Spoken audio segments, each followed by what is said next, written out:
J'ai rouvert la bête pour venir fixer maintenant les éléments du FPV.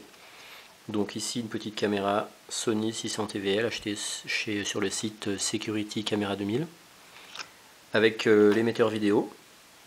Et donc l'émetteur vidéo, donc c'est une prise avec 3 brins. Donc le plus, le moins, elle signale. La caméra a également 3 brins. Le plus, le moins, elle signale. Donc j'ai tout simplement relié le plus de l'émetteur vidéo et de la caméra ensemble avec le plus, donc ça fait un T, vous voyez, ça fait un T, avec le plus qui est soudé sur la platine d'Alim, qui est en 12 volts, puisque la caméra et l'émetteur vidéo fonctionnent en 12 volts. Le moins de la caméra avec le moins de l'émetteur vidéo relié au moins de la platine d'Alim. Et le signal de la caméra, qui est le jaune, relié avec le signal de l'émetteur vidéo, qui est aussi le jaune, tout simplement.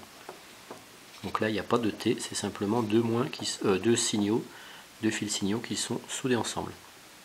Et j'ai fait un essai, ça marche. Là, je viens de brancher l'accu moteur, enfin l'accu qui alimente tout le drone, donc la vidéo et la caméra, pour voir ce que donnait l'image vidéo reçue par mon petit banc de réception, là, de test. Donc ça marche. Donc vous voyez, si je bouge la caméra, voilà l'image. Voilà, donc ça marche.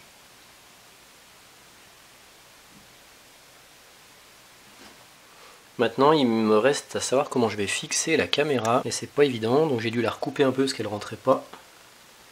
J'ai eu peur en coupant de couper des contacts, mais non, c'est bon. Mais il faut que je trouve un moyen de fixer cette caméra de façon assez solide entre les deux plaques de châssis. Je cherche, je vais trouver.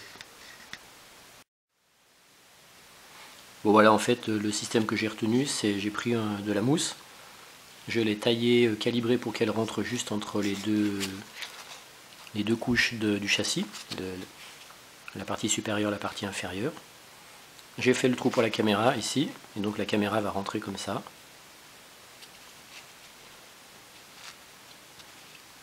Voilà. Et donc là j'aurai quand même déjà plus de facilité pour fixer ça dans le châssis, puisque là ça peut tenir.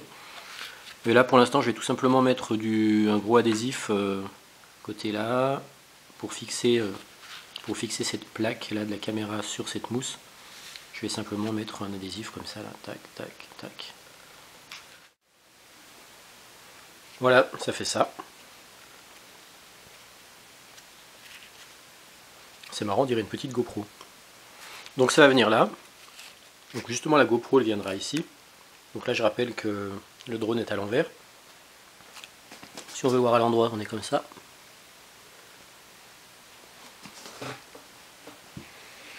Donc ma caméra va aller ici.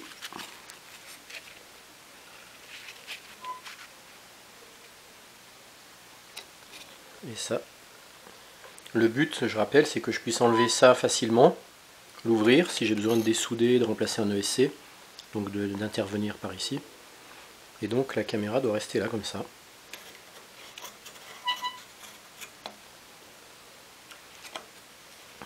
Et je pense qu'en revissant, si ça se trouve, ça va rentrer ça va tenir par pincement simplement. Je verrai, ou sinon je mettrai un point de colle. Donc la bande de LED, comme toute la communauté ergonais l'a trouvée par Baron Rouge, Marco, qui avait dégoté ça sur Hobby King.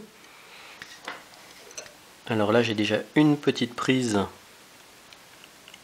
comme je montrais précédemment, une petite prise GST qui était en attente, que j'ai aussi branchée sur la platine. Et donc là j'ai plus qu'à brancher ça. Par contre ça pour l'instant je ne sais encore pas où je vais la mettre, la bande de LED, il faut que je me trouve un positionnement qui ira bien. Voilà, et donc quand je mets sous tension, il y a absolument tout qui va s'alimenter. La NAS 32, la bande de LED, la caméra et l'émetteur vidéo. Voilà. Tout est sous tension. Voilà, la bête est terminée.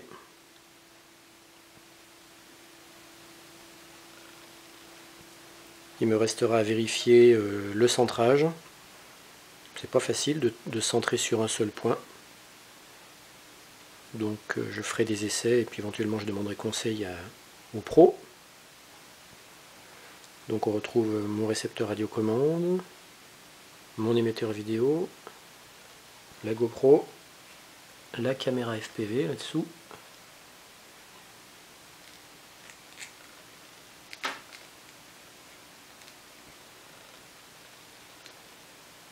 Vue de dessous. Et vue de dessus. Il fait exactement, il fait 800 grammes.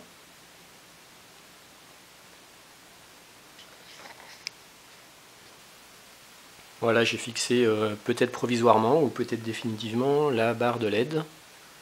Donc ça peut permettre notamment quand on fait des poursuites de bien se visualiser, de bien se suivre. Et puis de reconnaître le modèle des copains si on a des couleurs différentes. Donc ça a une puissance assez phénoménale. Voilà, il n'y a plus qu'à faire les essais en vol à vue et en FPV. Une petite précision, comme moi je suis en chain-link, on voit que les connecteurs de mes antennes sont métalliques. Et en fait, comme le carbone est conducteur, ils pouvaient être en contact soit avec le châssis carbone, ou alors ils pouvaient être en contact aussi avec la petite réglette de la barre de LED qui est en alu. Et apparemment ça risquerait de mettre les antennes trop à la masse, donc c'est pas trop bon.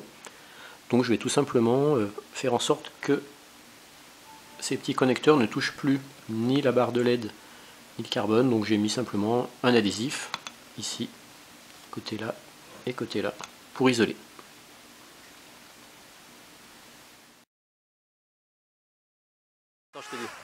Voilà, c'est Hugo pour le Maiden. Ah, c'est moi qui pilote, ça me paraît. Ah bah voilà, c'est bon. Ah bah, c'est mou, hein. Ouais, j'ai senti aussi. Ouais, c'est mou, ouais. Il y a de l'expo là. Mais il vole. Bah voilà. Ouais, il ira bien pour débuter là avec. Tiens, tu peux l'amener par là que je le. Plat, hein. Par contre, il est. Ouais. Son niveau, Il part en arrière. Hein. Il est en arrière. Ouais. Donc il est mal équilibré. Non, à mon avis, ça. Il met les accélérants. C'est quoi les PID. Lesquels de PID? Merci Hugo pour le Maiden.